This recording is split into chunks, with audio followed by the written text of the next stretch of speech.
गोदी मीडिया पूरी तरीके से इस काम में जुट गया है कि बिल्कुल भी जो विपक्ष है वो बिल्कुल भी कहीं ना कहीं उभर ना पाए और उनमें जो है टकराव बना रहे, इस तरीके की कोशिश करने में जो है गोदी मीडिया लगा हुआ है। 2024 के चुनाव से पहले गोदी मीडिया का गेम शुरू हो चुका है। आपको बता दें कि इस प्लान के अनुसार गोदी मीडिया अपने सवाल केवल विपक्ष से ही पूछेगा। सरकार से सवाल पूछने का उसका कोई भी एजेंडा नहीं है या फिर उसकी कोई भी मानसिक स्थिति ऐसी नहीं है कि वो सरकार से भी सवाल पूछ सके। आपको बता दें कि कल ही संसद की सुरक्षा में हुई चूक को लेकर विपक्षी सांसद गृह मंत्री अमित शाह के बयान की मांग कर रहे थे, लेकिन जिसे लेकर 141 सांसदों को संसद से सस्पेंड किया जा चुका है। इतनी बड़ी संख्या में सांसदों को पहली बार सस्पेंड किया गया है, लेकिन इसको लेकर कोई भी गोदी मीडिया चैनल सरकार से सवाल करता हुआ नहीं दिख रहा है, बल्कि गोदी मीडिया भाजपा के भोंपू की तरह विपक्ष से ही सवाल उठा रहा है। जैसा कि आप जानते हैं कि 2 दिन पहले ही संसद से 91 सांसदों को सस्पेंड किया गया था। तब भी गोदी मीडिया अपना असली चेहरा दिखा रहा था और पूरे दिन गोदी मीडिया चैनलों पर दाऊद इब्राहिम को लेकर खबरें चला रहा था, जो कि खबर बिल्कुल फर्जी थी। वहीं जब विपक्ष इंडिया गठबंधन की मीटिंग कर रहा है तो गोदी मीडिया पूरी तरह से इस गठबंधन को कमजोर साबित करने पर उतर आया है।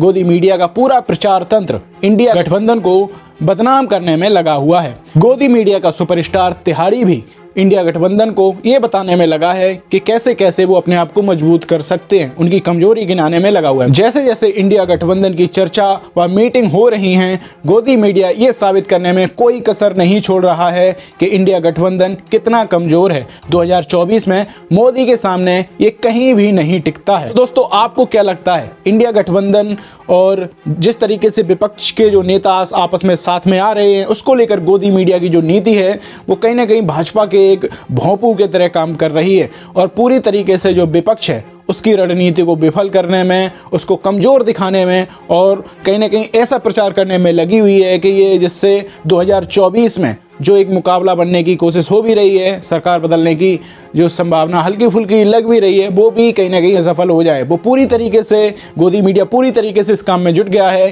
कि बिल्कुल भी जो विपक्ष है वो बिल्कुल भी कहीं ना कहीं उभर ना पाए और उनमें जो है टकराव बना रहे, इस तरीके की कोशिश करने में जो है गोदी मीडिया लगा हुआ है। तो दोस्तों, आपको क्या लगता है कि जो एक चुनाव होने वाले हैं 2024 में, लोकतंत्र के हिसाब से आप उसे किस तरीके से देखते हैं? क्योंकि इस समय जो लोकतंत्र का चौथा स्तंभ है वो कहीं ना कहीं अपना काम सही से नहीं कर पा रहा है और एक सरकार के भोंपू की तरह काम करने में लगा हुआ है। क्या 2024 में लोगों तक सही सूचनाएं पहुंचनी चाहिए? जिस तरीके से लोकतंत्र के चौथे स्तंभ को सही सूचनाओं का प्रसारण करना चाहिए। कहा जाता है कि मीडिया का चौथा स्तंभ भी एक विपक्ष की भूमिका निभाता है और सरकार की गलतियों को, सरकार से सवाल उठाता है।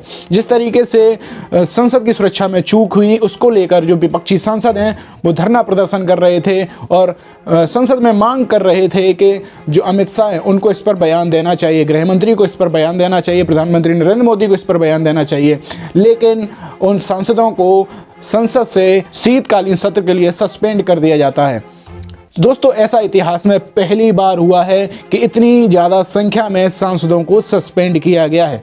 अब तक इतने सांसदों को कभी भी सस्पेंड नहीं किया गया था। संसद में हुई सुरक्षा की चूक को लेकर ही सवाल वो पूछ रहे थे और अमित शाह से बयान की मांग कर रहे थे। लेकिन अब गोदी मीडिया पूरी तरीके से इस मुद्दे को पूरी तरीके से डाइवर्ट करने की कोशिश में भी लग गया है और कहीं ना कहीं वो ये भी कह रहा है कि विपक्ष ने जिस तरीके से एक जो नेता हैं, टीएमसी के नेता ने, जो धनखड़ जी हैं उपराष्ट्रपति, उनकी जो मिमिक्री की थी उसको लेकर अब एक बहुत बड़ा बवाल बनता हुआ दिख रहा है और उसी को लेकर चर्चा लगातार जारी है और उसी को मुद्दा बनाया जा रहा है।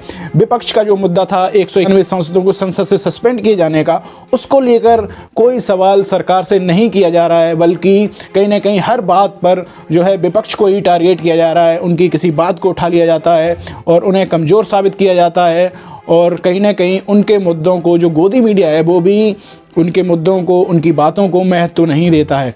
तो आप देख सकते हैं किस तरीके से जो हमारा मीडिया है, लोकतंत्र का चौथा स्तंभ, वो पूरी तरीके से सरकार के कह सकते हैं आप कंट्रोल में है और सारी खबरें उसी तरीके से चलती हैं जिस तरीके से सरकार चाहती है, ताकि सरकार यानी 2024 में जो भारतीय जनता पार्टी है उसे चुनाव लड़ने में किसी भी प्रकार की दिक्कत ना हो, उसके सामने कोई मुकाबला ही ना हो। हाल ही में आप देख भी चुके हैं कि जो 3 राज्यों में भाजपा की सरकार बनी है उसमें कहीं ना कहीं एक बहुत बड़ी भूमिका मीडिया की भी है कि किस तरीके से मीडिया ने भाजपा के प्रचार तंत्र के रूप में काम किया था। आपको क्या लगता है कि गोदी मीडिया में कोई सुधार होगा?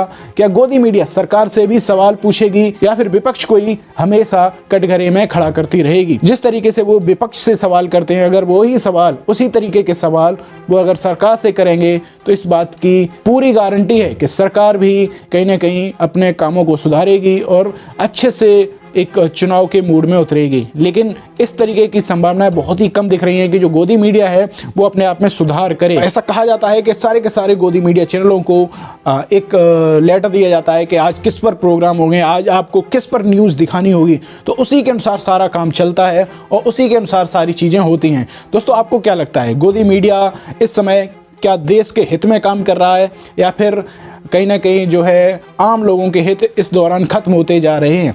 ना तो किसानों की आवाज़ सुनी जा रही है और ना ही जो है आम जनता के मुद्दे, बेरोज़गारी का मुद्दा हो, महंगाई का मुद्दा हो, इन सब पर कोई चर्चा होती हुई नहीं दिखाई दे रही है। जिस तरीके से भारतीय जनता पार्टी और नरेंद्र मोदी चुनाव जीत कर आए थे 2019 में भी और 2014 में, आपको याद होगा कि किस तरीके से कई सारे वादे किए गए थे।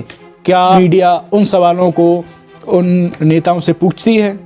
नहीं, इसका उत्तर है नहीं। अब तो मीडिया पूरी तरीके से इस तरह कंट्रोल में है कि वो सवाल केवल विपक्ष से ही पूछती है।